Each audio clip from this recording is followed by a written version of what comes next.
تھوڑی بات عظمت صحابہ میں بھی کریں. سبحان اللہ. واقعہ کربلا تو ہم ہمیشہ کرتے رہتے ہیں.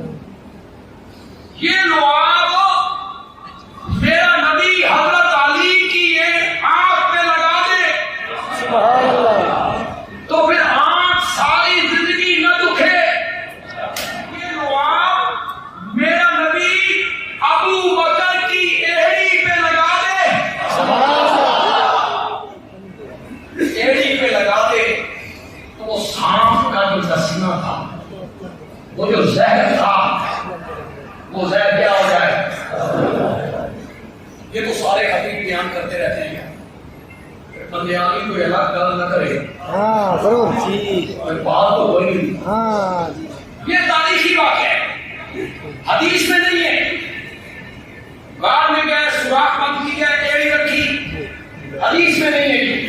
حدیث میں ہوتا نا میری مثال ہے کہ میں اس میں رام کشائی کروں.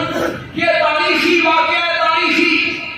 اور تاریخی واقعات کا عقائد سے تعلق نہیں ہوتا. کوئی یوں مان لے، کوئی کیوں مان لے، یہ کفر و اسلام کا مسئلہ نہیں ہوتا. اس طرح ماننے سے تو کافر ہو جائے گا. مثلا واقعہ کربلا کو کچھ دوست اس طرح مانتے ہیں، اس طرح مان لیں گے تو کافر ہو جائیں گے. کوئی نہیں.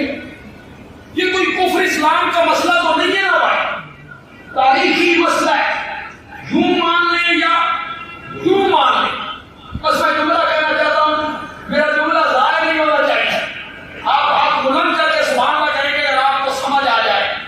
لوگ کہتے ہیں سانپ نے ڈنگ مارا، بندیان جی کہتا ہے نہیں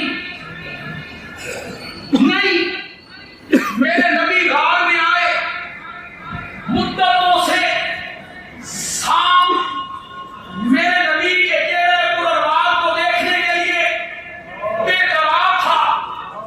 میرے نبی غار میں پہنچے تو وہ میرے نبی کے چہرے کو دیکھنے کے لیے بے قرار ہوا.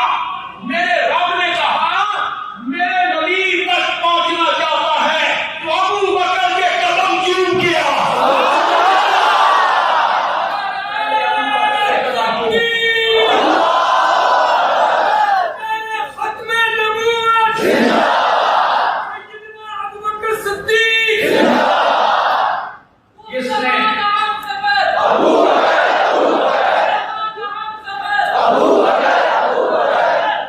جس نے ابو بکر کے قدم نہیں چومنے، اس نے میرے محمد تک بھی نہیں پہنچنا.